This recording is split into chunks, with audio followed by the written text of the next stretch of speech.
They don't know. It's not really her in that grave. My name is Marco Christian, and this is the story of how I discovered my wife's ultimate betrayal and orchestrated the perfect revenge that left her legally dead, while she remains very much alive. Watching from the shadows as our daughter thrives without ever knowing the truth about what her mother really was, or the darkness that nearly destroyed everything I'd built for our family. This isn't a story about forgiveness or second chances. It's about justice, consequences, and what happens when someone underestimates a man who built an empire from nothing and refuses to let anyone take it away. At 42, I commanded respect and fear in equal measure from my corner office overlooking the Seattle skyline, watching the afternoon rain shimmer against floor-to-ceiling windows while contemplating the empire I'd built through sheer determination and ruthless focus. My steel-gray eyes had witnessed countless business deals where I'd crushed competitors without batting an eyelash because Marco Christian didn't just win, I obliterated anyone who stood in my way. I'd built Christian Industries from absolutely nothing after my father abandoned our family when I was just 12 years old, leaving my mother to struggle with mounting bills while I watched other kids enjoy normal childhoods filled with games and laughter. While they played video games and worried about trivial homework assignments, I studied relentlessly with laser focus, worked multiple demanding jobs that built character, and planned my future with military precision and unwavering determination that would define my entire adult life. By 25, I owned 3 successful tech startups that were already generating serious revenue streams. By 30, I was worth $50 million and climbing fast toward even greater heights. And by 35, I'd married Jenny Neal, a stunning brunette from a middle-class family who seemed genuinely impressed by my success and completely supportive of my unwavering drive to build something lasting that would protect us forever. The early years of our marriage were genuinely good times that I remember fondly even now, despite everything that came after. Jenny was supportive and understanding even when my single-minded pursuit of wealth and security meant brutal 18-hour workdays, missed family dinners that left empty chairs, and entire weekends spent in sterile conference rooms instead of quality family time that normal families enjoyed. We had our daughter Casey, bought the sprawling mansion in prestigious Bellevue with its perfect view and manicured gardens, and lived what everyone around us called the perfect American dream, made real through hard work, sacrifice, and intelligent planning. But success apparently bred dangerous complacency in my wife, and that growing complacency bred the absolute worst kind of betrayal imaginable from someone I trusted completely with my heart, my fortune, and my daughter's future. It started with subtle changes that most trusting husbands would probably miss entirely or dismiss as normal relationship evolution over 16 years of marriage. Jenny began checking her phone constantly throughout dinner conversations, her eyes lighting up at messages from unknown contacts, taking mysterious calls and stepping into private bathrooms to talk in hushed, excited tones that carried through thin doors. She suddenly showed intense interest in my business dealings and asked detailed questions about contracts, clients, offshore accounts, and financial arrangements she'd never cared about before in our entire relationship. Her curiosity seemed innocent enough at first, like a wife finally taking interest in her husband's work. But something felt fundamentally wrong about her newfound fascination with my wealth and business structure. Then, my business partner Wesley Stratton, 6 feet tall with a charming smile and natural charisma that made closing deals effortless, exactly the kind of man who made women blush involuntarily, and men instinctively want to trust him with their deepest secrets and biggest investments, started suggesting urgent emergency meetings about Henderson contracts and mysterious clients I'd never heard of in my entire professional life. Wesley would call with barely contained excitement about opportunities that required immediate attention, deals that couldn't wait for normal business hours, contracts that needed my signature before competitors could steal them away. These urgent situations always seemed to require Jenny's presence somehow, whether for signature witness requirements or client entertainment that demanded both partners attend expensive dinners at intimate restaurants.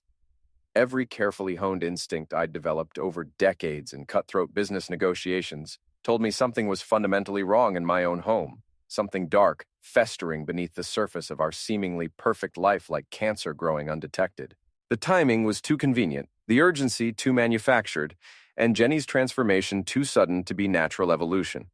So I made the difficult decision to call my brother Gerald, a skilled private investigator working cases in Portland, who specialized in matrimonial investigations and corporate espionage. We hadn't spoken in several months, not since Gerald had openly criticized my apparent obsession with work over family relationships and accused me of becoming exactly like our absent father who'd chosen money over love. But blood is blood when you desperately need answers about potential betrayal that could destroy everything you've built.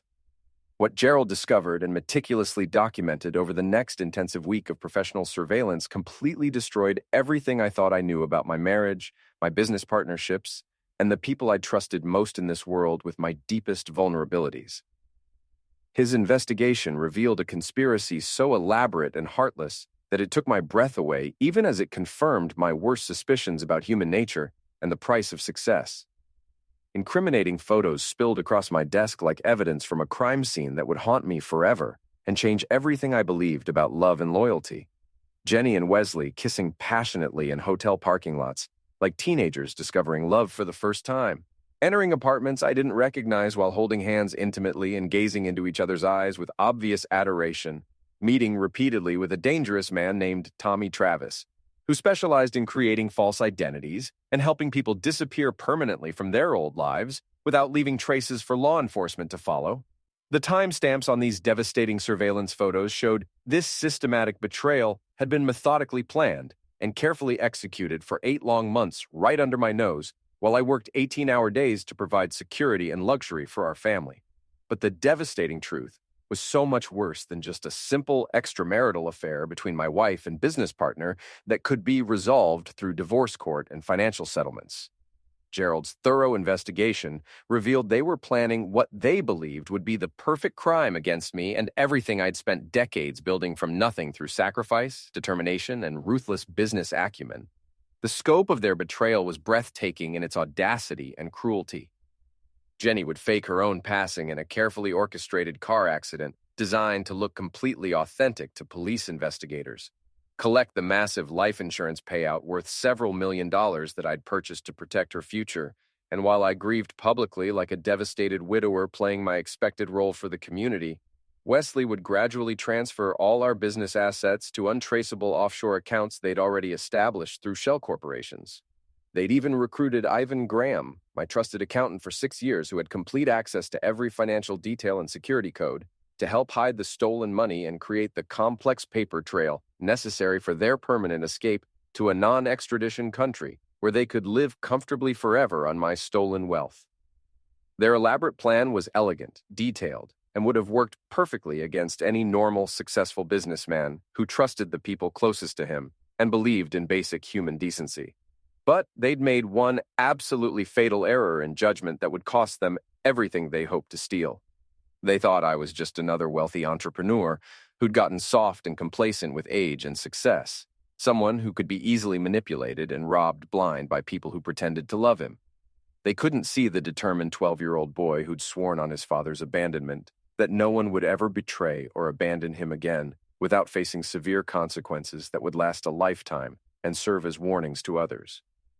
My comprehensive counterplan began forming immediately and required precise execution with perfect timing to ensure complete success. I hired Melissa Connor, a former military police officer turned private security consultant with the right physical build and coloring to pass for Jenny from a distance, to play my wife's corpse in the staged accident for a payment of $50,000 cash. I intercepted Tommy Travis and offered him exactly double what Wesley was paying to switch sides and work for me instead, giving me complete control over their entire escape plan and timeline. I had sophisticated hidden cameras installed throughout our house by professional surveillance experts, and arranged for Jenny's phone and computer to be monitored around the clock by technology specialists who could track every communication, every deleted message, every encrypted conversation with her co-conspirators. I had Wesley followed by professional surveillance teams and gradually discovered the complete scope of their conspiracy against me and my family, including backup plans, escape routes, and contingency arrangements if their primary scheme failed. Every conversation was recorded, every meeting photographed, every financial transaction documented with timestamps and digital signatures that would stand up in federal court. I built an airtight case against all three conspirators, while they believed they were operating in complete secrecy. During this investigation period, I maintained my normal routine perfectly, showing no signs of suspicion or changed behavior that might alert them to abort their plan before I could spring my trap. I attended business meetings where I smiled and shook hands with Wesley, had romantic dinners with Jenny where she smiled and kissed me while secretly planning my destruction, and even socialized with both of them at company events where they looked me in the eye and promised their loyalty while actively stealing my fortune behind my back. The psychological strain was enormous, requiring every ounce of self-control I'd developed over decades in high-stakes business negotiations, but I'd learned long ago to compartmentalize emotions when business required clear thinking and strategic planning for long-term victory. When their chosen day finally arrived, Jenny kissed me goodbye with lips that felt like ice against my cheek, her eyes bright with excitement about what she believed was heading toward freedom and a wealthy new life with her lover in tropical paradise. She told me she loved me, asked about dinner plans for that evening, and reminded me to pick up Casey from her friend's house later. All lies designed to maintain her cover until the staged accident could occur. Instead of freedom, she was sedated unconscious during what she believed was a final coordination meeting with Tommy and transported while completely helpless to a soundproof, climate-controlled room I'd secretly constructed in our basement specifically for this moment of reckoning and justice. The police found Melissa's carefully positioned body in Jenny's wrecked car on Highway 18, staged to look like a tragic accident caused by wet roads and excessive speed during what appeared to be an emotional drive after an argument.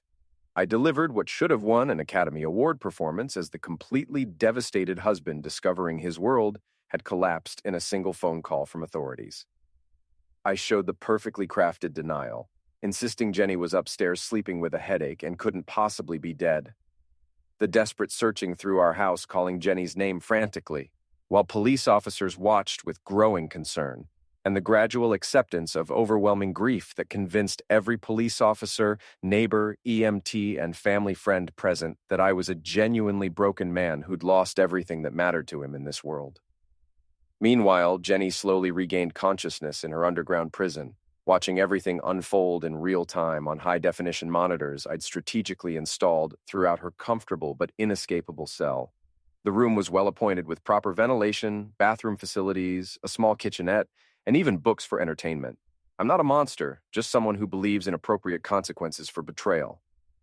She was forced to watch Wesley arrive at our house to comfort me, playing his role as the supportive business partner, while the woman he claimed to love was supposedly dead in a morgue downtown. His performance was masterful, showing just the right mixture of shock, sympathy, and determination to help me through this tragic time. She watched our innocent 14-year-old daughter, Casey, return from her friend's house to learn that her mother had died tragically in a horrible accident, watched me hold our sobbing child while maintaining my perfect facade of grief and shock. Casey's tears were real, her pain genuine, as she grieved for a mother who was actually watching her daughter's heartbreak from a basement prison. She watched me give a heartfelt eulogy at her own funeral, praising the wife I'd loved, despite her terrible flaws, while an empty casket was slowly lowered into the ground as hundreds of mourners paid their final respects to a woman who was very much alive and seeing every moment of her own memorial service. But this psychological torture was merely the opening act of my complete and total revenge against everyone who'd betrayed my family and threatened my daughter's future. I systematically destroyed every single person involved in the conspiracy against everything I'd built through decades of sacrifice. I fed carefully crafted false information to Ivan about an imminent federal investigation into financial irregularities, using fake federal agents and manufactured evidence to cause him to panic completely and confess to embezzlement crimes he'd actually committed over the years while helping Wesley steal from me. When Wesley desperately tried to access their hidden accounts to escape what he thought was government scrutiny closing in fast, I provided real federal agents with comprehensive evidence of genuine wire fraud, money laundering, and theft that would stand up in any courtroom in America. The beauty of my plan was that I didn't need to manufacture crimes. I simply documented and enhanced the evidence of crimes they'd actually committed.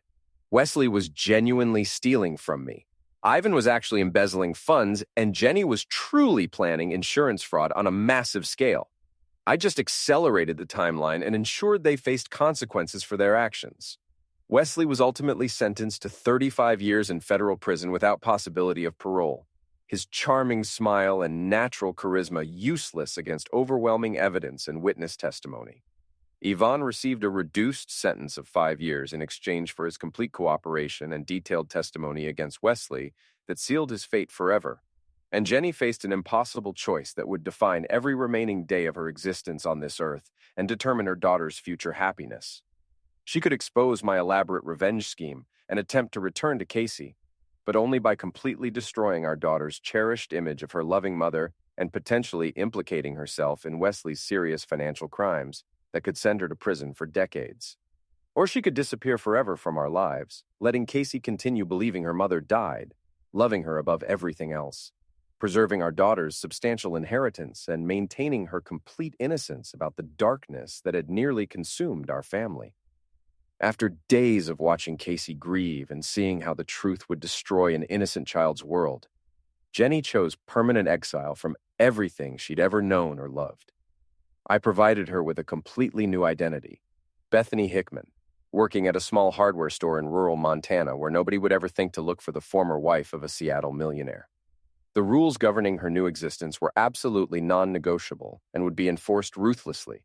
Never contact anyone from her previous life under any circumstances. Never attempt to research Casey or me through any means available, including social media or internet searches. Never try to return to Seattle or communicate with our daughter in any way. Breaking any of these rules would result in evidence immediately surfacing that proved Jenny Christian had faked her passing as an integral part of Wesley's embezzlement scheme, destroying Casey's inheritance and sending Jenny to federal prison for the rest of her natural life. 5 years later, Casey graduated from Stanford University with highest honors, planning to join Christian Industries and build upon what she believed her loving parents had started together decades ago through hard work and mutual devotion. She inherited everything I'd built from nothing, never knowing her mother had tried to steal it all and abandon her forever for a life with another man in a foreign country. Christian Industries became more profitable than ever before, having absorbed Wesley's partnership share and eliminated the systematic theft that had been bleeding money for months while I was blind to the betrayal happening under my own roof. At Casey's graduation ceremony, I noticed a woman with short dark hair and sunglasses watching carefully from the back row of the crowded auditorium. Bethany Hickman had broken her exile rules one final time, risking absolutely everything to witness her daughter's greatest triumph and see the young woman she'd abandoned become successful and happy. I could have had her immediately arrested and destroyed everything she'd sacrificed for, but instead I simply nodded once, a quiet acknowledgement that this precious moment belonged to both of us, regardless of everything terrible that had come between us over the years of separation and consequence. Later that evening, as Casey celebrated with her friends and planned her bright future with the company I'd built, I received a single text message from an unknown number that would be the last communication. Thank you. I deleted it immediately and never heard from Bethany Hickman again, knowing she understood the mercy I'd shown and the price of any future contact.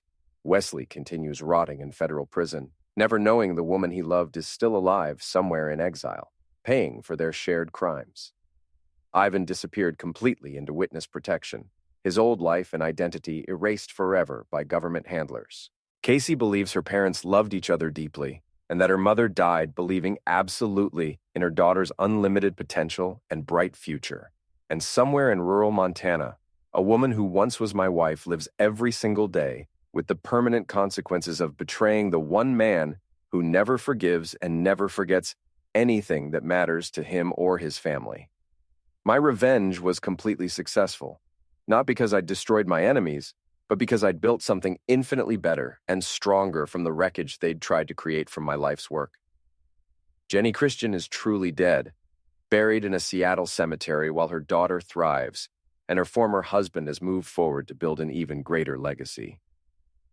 The war is over, victory is absolutely total, and Casey will never know that any of this darkness ever touched her innocent life or threatened everything I'd built for her future security and happiness.